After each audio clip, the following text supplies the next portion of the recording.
Speaking of smiling, I was just looking over there and watching Dierks just My face hurts. his face is starting to hurt. I was just thinking the same thing. My whole face hurts from this whole day so far. Just walked in the front door.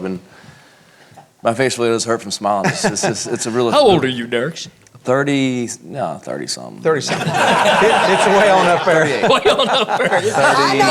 I'm curious. I'm just curious how you became such a fan and devotee of bluegrass music. I'm just sitting here, in this business, you don't take a lot of time to reflect. You're usually just trying to stay present where you are and worrying about where you're going to be that day and in the future trying to get somewhere. But just being in this room just blows my mind because my perspective on it is really unique. I'm a fan, probably first and foremost, but I'm also friends with a lot of people in this room, and there's heroes of mine in this room that I don't even know them personally that well, but I know them so well through their music, and I've listened to their music so much I feel like I know them.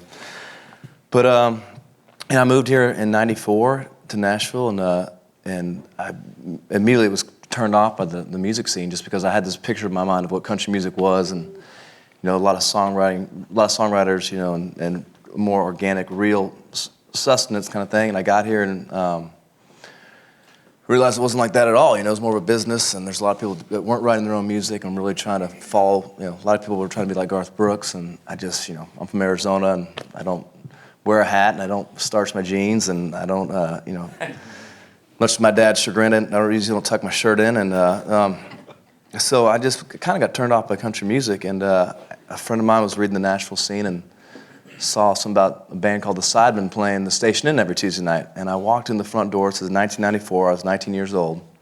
And it's like, it'd be the same as, it's a weird comparison, but like, Columbus discovering the New World. It's like when you discover new music, it's a whole new, it's like discovering a new continent or something. It really was. I walked in that door. I remember looking left and seeing Terry Eldridge, who is strange for me because he's one of my good friends, but he's also this real iconic figure in my musical life. Walking and seeing these guys on the stage, it's about 6 inches tall, and there's 3 or 4 lights up there that work, and there's no smoke, no lights, no videos being shot, just a bunch of guys wearing baggy jeans that weren't, starched up or anything, and white tennis shoes, I'm moving home. up there playing.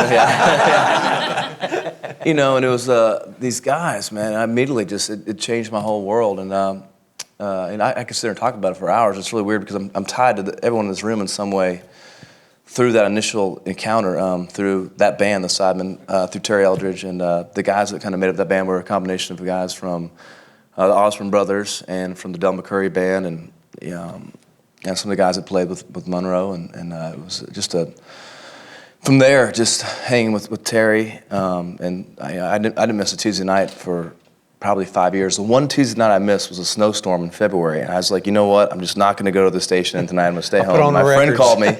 A friend called me later that night and said, you missed it. The power went out. Vince Gill and Amy Grant showed up. Everyone went into the back room and had a little, just gathering back there. And wow. So then I was like, no. I was like, oh my, the one Tuesday night I missed. So that recommitted me to never miss another Tuesday night again. And I could go on for forever. That spilled into Larry Coral on Wednesday nights, and my weekend usually started on Tuesday nights. Just by the time the weekend rolled around, I was done because I've seen the Sidemen on Tuesday, then Coral on Wednesday. But between Terry Eldridge and then Jason Carter of the Del McCoury band, Jason really, I immediately fell in love with the Osborne Brothers and with the Del McCoury band, became a huge Del head, right away. Went to see those guys, Well, I think when first Terry used to take him back to see the Osborne Brothers play, Immediately became a huge disciple of the Osborne Brothers, and then with Jason and the Del McCoury band, went to hang out with them a lot, and went to Telluride Bluegrass Festival with them, and Jason and I drove back across the country together. Got arrested in Arkansas. Well, I didn't get arrested. We got pulled over. I remember that. Yeah. I'll break in there. He was trying.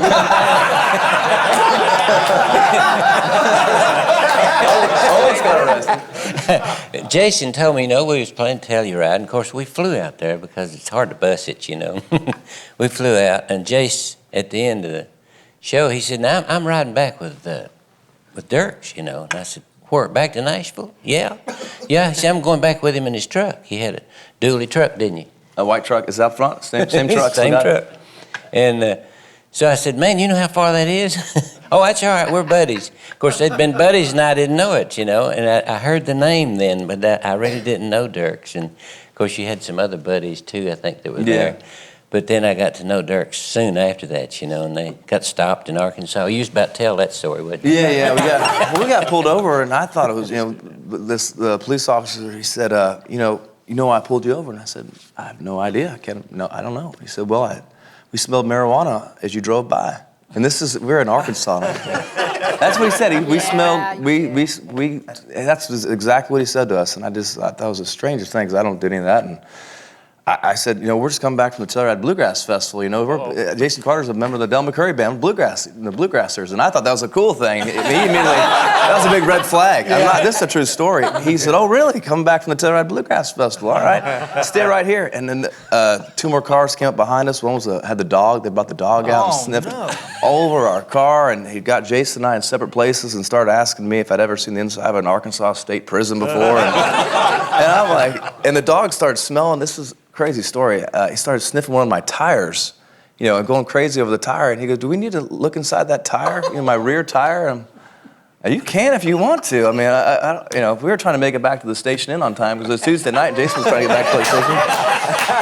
And, it was the most bizarre thing. And finally he said, all right, we're gonna let you guys go. And it was about an hour and a half they stopped us. It was the most bizarre thing, but it was a good bonding experience for Jason and I. Hey, I could just go on for a long time. But we stopping at every truck stop and picking up, cassettes of Reno and Smiley and just, anything we could find. He really turned me on to a lot of stuff. And him and Jason and Terry, and Terry really, that band, the Sidemen, listening to Terry and hanging out with El and his love of Bobby and Sonny and of George Jones and really between the Sidemen and the Osmond brothers really learned the similarities between country and bluegrass. The Sidemen would play a lot of Haggard songs and as well as bluegrass songs, and then you see the stuff that the Osmond brothers did where they really mixed country and bluegrass together. One of those bands that really kind of was the bridge between genres, and it was that experience and being around those guys in the bluegrass community that brought me back into country music and showed me what country music could be.